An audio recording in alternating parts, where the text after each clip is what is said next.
नमस्कार मेरे प्यारे साथियों, आप सभी का एक बार फिर स्वागत है स्वामी विवेकानंद स्टडी सर्किल प्रयागराज में। यूपी ट्रिपल एससी पीईटी का एग्ज़ाम हो रहा है सेकेंड मीटिंग में 15 अक्टूबर को जो एग्ज़ाम हुआ है 15 अक्टूबर को, उसमें जो सेकेंड मीटिंग के जीएस के प्रश्न हैं उसको हम लोग यहाँ पर डिस्कस करेंगे और देखेंगे कि कौन कौन से प्रश्न के आंसर्स सही हैं। और आप लोग साथ में मिलान भी करते चलिए और देखिए कितने प्रश्न आपके जीएस में सही हो रहे हैं। देखिए एक प्रश्न आया हुआ था, जैसे देखिए कि निम्नलिखित में से किसके दरबारी कवि हरिसेन थे। तो हरिसेन दोस्तों समुद्रगुप्त के समय में थे। गुप्त वंश का शासक समुद्रगुप्त, उसके समय में हरिसेन वहां के दरबारी हुआ करते थे। देखिए एक और प्रश्न आया था कि जजिया कर फिर से लगाने वाला मुगल शासक। एक बार जजिया कर समाप्त कर दिया गया था अकबर के द्वारा, लेकिन उसके बाद फिर लगा दिया गया जजिया कर। तो जजिया कर फिर से लगाया गया किस मुगल शासक के द्वारा? तो औरंगजेब ने क्या किया, फिर से जजिया कर को प्रत्यारोपित कर दिया, लगा दिया। एक और प्रश्न देखिए यहाँ पर कि निम्नलिखित में से अंग्रेजों द्वारा शुरू किए गए सबसे महत्वपूर्ण योगदान में से एक कौन सा माना जाता है? तो देखिए अंग्रेजों ने जो भी योगदान दिए उसमें रेलवे जो है एक बहुत ही महत्वपूर्ण योगदान वहाँ पर होता है। रेलवे जो है वो बहुत महत्वपूर्ण होता है। तो अगर आपने रेलवे, क्योंकि वृक्षारोपण और खान इसमें कौन सी महत्वपूर्ण, शिपिंग की व्यवस्था नहीं थी, बैंकिंग और बीमा का कोई खास मतलब नहीं था, रेलवे का एक बहुत ही महत्वपूर्ण स्थान रखता है। तो यहाँ पे 18वां अगर आपने किया है 18वें का सी वाला तो सही है। पंचतंत्र, पंचतंत्र की कथाएं किसने लिखी है? तो पंचतंत्र लिखा है विष्णु शर्मा ने। ऑप्शन नंबर डी अगर आपने किया तो बिल्कुल सही है। एक और प्रश्न है कि गौतम बुद्ध ने सारनाथ में अपना पहला उपदेश मुद्रा किस मुद्रा में दिया है? इस बहुत प्रश्न फंसा जा रहा है, लेकिन आप सीधा सीधा जो है धर्म चक्र प्रवर्तन मुद्रा ऑप्शन सी जो है अगर आपने किया है तो बिल्कुल सही किया है। ऑप्शन सी यहाँ पर सही होगा दोस्तों। अगले प्रश्न को अगर हम लोग देखें, यहाँ पर एक और प्रश्न है कि निम्नलिखित में से 1857 के विद्रोह का परिणाम क्या हुआ? तो 1857 में ईस्ट इंडिया कंपनी का जो शासन था वो खत्म हो गया, बल्कि शासन कहाँ पर? ब्रिटिश क्राउन के पास हस्तांतरित किया गया कि शासन अब वहाँ से किया जाएगा। यानी ऑप्शन नंबर बी अगर आपने किया है तो बिल्कुल सही है यहाँ पर। अगला अगर हम लोग प्रश्न देख लें, 1930 में महात्मा गांधी द्वारा सविनय अवज्ञा आंदोलन शुरू करने का क्या कारण था? तो सीधी सी बात है कि नमक कानून तोड़ने के लिए दांडी मार्च जो है वो किया गया था, सविनय अवज्ञा आंदोलन शुरू करने का कारण। अगला अगर हम लोग देखें यहाँ पर प्रश्न दोस्तों, एक और प्रश्न देखिए कि भारत को ब्रिटिश नियंत्रण से मुक्त करने के लिए भारतीय राष्ट्रीय सेना यानी इंडियन नेशनल आर्मी का गठन किसने किया है? देखिए इसमें दो ऑप्शन दिए गए हैं, रास बिहारी बोस, सुभाष चंद्र बोस। इसमें जो सही आंसर होगा दोस्तों वो होगा Ras Bihari Bose. Option number B यहाँ पर बिल्कुल सही हो जाएगा। इन्होंने गठन किया था, क्योंकि सुभाष चंद्र बोस जी ने क्या किया था, उसका पुनर्गठन किया गया था, पुनर्गठन उनके द्वारा किया गया था। तो यहाँ पर ऑप्शन नंबर बी जो है वो ज़्यादा सेटेबल रहेगा। एक और प्रश्न है कि निम्नलिखित में से कौन पृथ्वी का सबसे बड़ा अंतःस्थलीय जल निकाय है? पृथ्वी के अंदर यानी समुद्र नहीं पूछा गया इसमें अंतःस्तरीय जो है स्थलीय जल निकाय पूछा गया है। तो कैस्पियन सागर जो है वो सबसे बड़ा यहाँ पर हो जाएगा। ऑप्शन नंबर ए बिल्कुल सही है। एक और प्रश्न था कि निम्नलिखित में से स्वतंत्र भारत का भारतीय गवर्नर जनरल, स्वतंत्र भारत का गवर्नर जनरल अगर पूछा जाएगा तो लॉर्ड माउंटबेटन ही थे, लेकिन भारतीय गवर्नर जनरल पूछा गया इसमें तो सी राजगोपालाचारी। ऑप्शन नंबर ए यहाँ पर बिल्कुल सही हो जाएगा। एक और प्रश्न अगर हम लोग देखें कि निम्नलिखित में से किस अधिनियम द्वारा बर्मा को भारत से अलग कर दिया गया था? तो 1935 का जो भारत सरकार अधिनियम था दोस्तों, उसके द्वारा बर्मा को भारत से अलग किया गया। महाराष्ट्र मतलब मुंबई को सिंध से अलग कर दिया गया। तो अलग करने की यहाँ पर व्यवस्था की गई थी। ऑप्शन नंबर बी यहाँ पर सही हो जाएगा। अगला प्रश्न अगर हम लोग देखें यहाँ पर दोस्तों, एक और प्रश्न है, थोड़ा सा यहाँ पे कट गया है कि प्रति 1000 लोगों पर जीवित जन्म दर की मतलब जीवित जन्मों की संख्या को किस नाम से जाना जाता है। तो दोस्तों 1000 पर जो जीवित होते हैं बच्चे, उनको हम लोग जानते हैं सामान्य प्रजनन दर। ऑप्शन नंबर सी यहाँ पर बिल्कुल सही हो जाएगा, सामान्य प्रजनन दर। सागौन के जंगल भारत के निम्नलिखित में से किस राज्य में पाए जाते हैं। तो ये पाए जाते हैं दोस्तों मध्य प्रदेश में। ऑप्शन नंबर सी यहाँ पर सही हो जाएगा। एक और प्रश्न है 29वां, सामान्य वर्षा में अचानक वृद्धि हो गई, यानी धीरे धीरे बारिश हो रही लेकिन अचानक से वृद्धि हो गई और कई दिनों तक लगातार वर्षा जारी रहती है, तो इसे कहते हैं मानसून का प्रस्फोट यानी फटना। जैसे आपने उत्तराखंड में हमेशा देखा होगा कि वहाँ पर मानसून का जो है ये फटने की प्रक्रिया चलती रहती है। जीएमटी का पूर्ण रूप पूछा गया था, सुबह वाली मीटिंग में आपसे पूछा गया था कि भारत का समय जीएमटी से कितना अंतराल है, समय अंतराल पूछा गया था। इस बार आपको जीएमटी का फुल फॉर्म ही पूछा गया है, तो यहाँ पर Greenwich mean time, option number C बिल्कुल सही हो जाएगा। अगला प्रश्न हम लोग देखें अगर, ये देखिए 31वां प्रश्न, निम्नलिखित में से किस राज्य को हरित क्रांति के लिए भारत में आरंभ स्थल के रूप में चुना गया था। दोस्तों हरित क्रांति के लिए जो शुरू में चुना गया था वो चुना गया था पंजाब।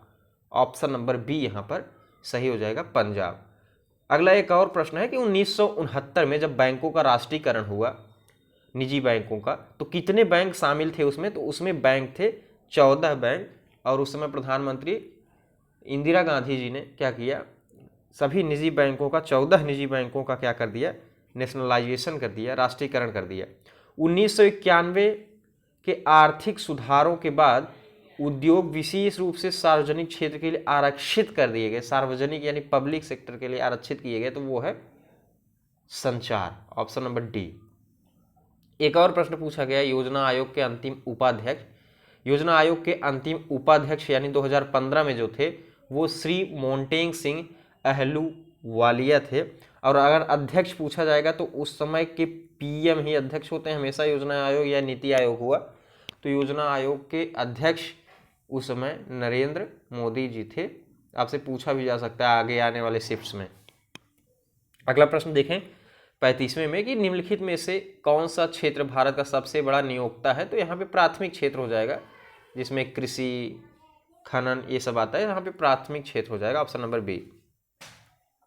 अगला अगर हम लोग देखें, निम्नलिखित में से कौन से मौलिक कर्तव्य है। तो ये सभी मौलिक कर्तव्य है, वैज्ञानिक दृष्टिकोण और मानववाद विकसित करना, सार्वजनिक संपत्ति की सुरक्षा करना, भारत की संप्रभुता, अखंडता और एकता की रक्षा करना, ये तीनों मौलिक कर्तव्य हैं। तो यहाँ पे ऑप्शन नंबर बी यहाँ पर बिल्कुल सही हो जाएगा।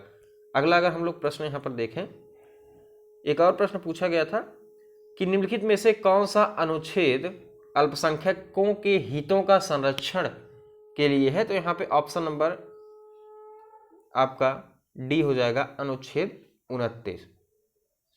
अगला एक और प्रश्न है कि 42वें संशोधन के माध्यम से संविधान में कौन सा नया डीपीएसपी यानी राज्य के नीति निदेशक सिद्धांत को जोड़ा गया इनमें से। तो इनमें से जो 42वां संविधान संशोधन हुआ 1976 में, उसमें जोड़ा गया समान न्याय की बात की गई और निःशुल्क विधिक सहायता की भी बात की गई थी। ऑप्शन नंबर सी यहाँ पर बिल्कुल सही हो जाएगा दोस्तों। अगला हम लोग यहाँ पर प्रश्न देख लेते हैं, एक और प्रकाश की गति पूछा गया था, आपको पूछा गया था प्रकाश वर्ष एक माप है किस चीज का। तो ये है तार्किक दूरी का। यहाँ पे प्रकाश की गति आप नहीं कर सकते, यहाँ पर तारकीय दूरी की बात की गई है। तारकीय दूरी जो है उसी का मापन प्रकाश वर्ष है। सभी अम्लों में समान तत्व होता है। आप अम्लों में देखेंगे कि हाइड्रोजन सभी अम्लों में पाया जाता है, तो यहाँ पे ऑप्शन नंबर सी बिल्कुल सही हो जाएगा, हाइड्रोजन। एक और प्रश्न देखें, अनुच्छेद 245 के अनुसार संसद का कार्य क्या है। अनुच्छेद 245 के अनुसार, तो 245 के अनुसार संसद राज्यों में क्या कर सकती है, कानून बना सकती है, यानी ऑप्शन नंबर ए यहाँ पर संसद का जो 245 अनुच्छेद के माध्यम से वो कानून बना सकती है। सरकारिया आयोग निम्नलिखित में से किससे संबंधित है? तो सरकारिया आयोग केंद्र और राज्य संबंध के लिए जो है संबंधित है। यहाँ पे ऑप्शन नंबर सी बिल्कुल सही हो जाएगा। अगला अगर हम लोग प्रश्न देखें तो एक और प्रश्न पूछा गया था कि निम्नलिखित में से सबसे बुद्धिमान स्तनधारी दोस्तों डॉल्फिन है। क्या है? डॉल्फिन जो है। ऑप्शन नंबर ए यहाँ पर बिल्कुल सही हो जाएगा। अगर आपने किया है तो बिल्कुल सही किया है। पौधों का विकास किससे प्रभावित होता है? प्रकाश की गुणवत्ता, मात्रा और अवधि, केवल प्रकाश की गुणवत्ता या प्रकाश की गुणवत्ता और अवधि। देखिए, पौधों का विकास जो है वो प्रकाश की गुणवत्ता पर भी निर्भर करता है, उसकी मात्रा पर भी निर्भर करता है और अवधि पर भी निर्भर करता है। यानी ऑप्शन नंबर बी यहाँ पर बिल्कुल सही हो जाएगा। अगला प्रश्न हम लोग देख लेते हैं।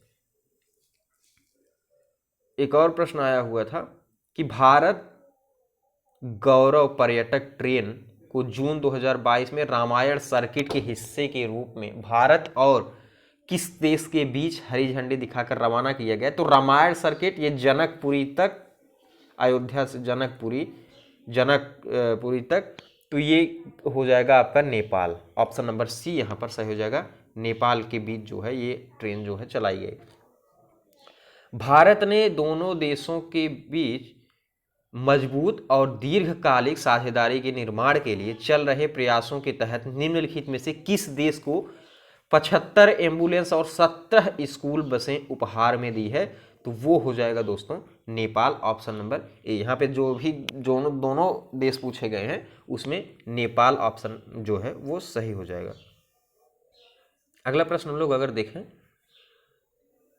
देखते हैं कि निम्नलिखित में से किस भारतीय राज्य ने नारी को नमन नाम से एक नई योजना शुरू की है? तो हिमाचल प्रदेश, जयराम ठाकुर मुख्यमंत्री हैं वहाँ के, उन्होंने ये योजना की शुरुआत की है। इसमें महिलाओं के टिकट से संबंधित जो है ये योजना स्टार्ट की गई है। अगला प्रश्न अगर हम लोग देखें, निम्नलिखित में से किस राज्य सरकार ने 5,000 रुपये की काशी यात्रा सब्सिडी योजना शुरू की गई है? तो ये शुरू की है बसवराज बोम्मई ने, कर्नाटक राज्य ने। एक और प्रश्न था कि जून 2022 में भारत ने निम्नलिखित में से किस देश के साथ कॉमनवेल्थ डिप्लोमेटिक एकेडमी प्रोग्राम की घोषणा की है? तो वो है यूके। ऑप्शन नंबर सी यहाँ पर सही हो जाएगा। एक और प्रश्न था कि किस कंपनी ने IAF के हेलीकॉप्टरों के लिए ADS की आपूर्ति हेतु एक बेलारूसी कंपनी और उसकी सहायक कंपनी के साथ एक समझौता ज्ञापन पर हस्ताक्षर किए हैं? तो यहाँ पर सीधा ऑप्शन नंबर आप फर्स्ट पे जाइए, Bharat electronics limited. Option number A यहाँ पर सही हो जाएगा। अगला प्रश्न हम लोग देख लेते हैं थोड़ा सा। 72वां जो प्रश्न है वो है निम्नलिखित में से कौन सी राज्य सरकार ने सिंगल एंट्री मल्टीपल एग्जिट के विचार के लिए एक एजुकेशन टाउनशिप बनाने की योजना की है? तो ऑप्शन नंबर ए यहाँ पर सही हो जाएगा, उत्तर प्रदेश ने। प्रधानमंत्री नरेंद्र मोदी ने निम्नलिखित में से किस जिले में डॉक्टर संपूर्णानंद स्टेडियम में एक कार्यक्रम में 1800 करोड़ रुपए की योजना का उद्घाटन और शिलान्यास किया? तो वो राज्य हो जाएगा, वो जिला जो है वो उत्तर प्रदेश का जिला बनारस हो जाएगा, वाराणसी। एक और प्रश्न है, किस संस्थान ने India's booming gig and platform economy शीर्षक में एक रिपोर्ट जारी की है? तो वो हो जाएगा दोस्तों नीति आयोग। नीति आयोग के अध्यक्ष कौन है? प्रधानमंत्री नरेंद्र मोदी। यहाँ पर बिल्कुल सही हो जाएगा। अगला प्रश्न हम लोग देख लेते हैं। एक प्रश्न और पूछा गया था कि आपसे पूछा गया है कि पोलैंड की मुद्रा क्या है? पोलैंड की मुद्रा ज़्लाटी। ऑप्शन नंबर ए यहाँ पर बिल्कुल सही होगा, ज़्लाटी। निम्नलिखित में से भारत का सबसे छोटा केंद्र शासित प्रदेश लक्षद्वीप। अगला प्रश्न है कि छात्र पारिस्थितिकी के लिए एक नया डिजिटल प्लेटफॉर्म कैंपस पावर किस बैंक द्वारा लॉन्च किया गया है? तो कैंपस पावर जो है वो ICICI बैंक से, यानी ऑप्शन नंबर बी यहाँ पर बिल्कुल सही हो जाएगा। अगला एक और प्रश्न है कि भारत के कितने राज्य बांग्लादेश से सीमा साझा करते हैं? तो 5 राज्य। अगला प्रश्न देखते हैं, वास्को डिगामा का मकबरा कहाँ पर स्थित है, किस स्थान पर स्थित है? तो Cochin, Kerala. Option number A यहाँ पर बिल्कुल सही हो जाएगा, कोचीन में वास्को डिगामा का जो है वो मकबरा है। उत्तर प्रदेश का एक लोकप्रिय शास्त्रीय नृत्य पूछा गया है, तो वो हो जाएगा दोस्तों कथक। एक और प्रश्न है कि निम्नलिखित में से किसके पास लोकसभा सत्र को स्थगित करने की शक्ति है? स्थगित करना है, न कि समापन करना। समापन करना होता तो भारत के राष्ट्रपति होते, लेकिन यहाँ पर स्थगित करना है तो वो लोकसभा का अध्यक्ष होता है। ऑप्शन नंबर डी यहाँ पर बिल्कुल सही होगा। अंतर्राष्ट्रीय अहिंसा दिवस गांधी जी के जन्म दिवस पर मनाया जाता है 2 अक्टूबर को। आसान सा ये प्रश्न था। कुछ प्रश्न और बचे हुए हैं, थोड़ा सा हम लोग देख लेते हैं। ग्लोबल वार्मिंग की अपेक्षित परिणाम है, यानी ग्लोबल वार्मिंग हो रहा है तो इससे क्या हो सकता है? तो तटीय रेखा में परिवर्तन, यानी समुद्र बढ़ रहा है, समुद्र का स्तर बढ़ रहा है। फसल पैटर्न में भी परिवर्तन हो रहा है, यानी ये सभी ऑप्शन नंबर बी यहाँ पर बिल्कुल सही होगा। थॉमस कप निम्नलिखित में से किस खेल से संबंधित है, ये पूछा गया है, तो ये पूछा गया है तो ऑप्शन नंबर सी यहाँ पर सही हो जाएगा, बैडमिंटन। और एक और प्रश्न है कि प्रसिद्ध पुस्तक विंग्स ऑफ फायर किसकी आत्मकथा है? तो वो है डॉक्टर APJ अब्दुल कलाम साहब की वो आत्मकथा है, विंग्स ऑफ फायर। तो ये प्रश्न थे जीएस के जो मैंने आपको बताए। आगे आने वाले शिफ्ट में आपको प्रश्न मिलते रहेंगे, मैं आपको बताता रहूँगा उनके आंसर्स। अगर आप लोग चैनल पर नए हैं दोस्तों, तो चैनल को सब्सक्राइब जरूर कर लीजिए और वीडियो को लाइक भी करना मत भूलिए। आप सभी का बहुत बहुत धन्यवाद।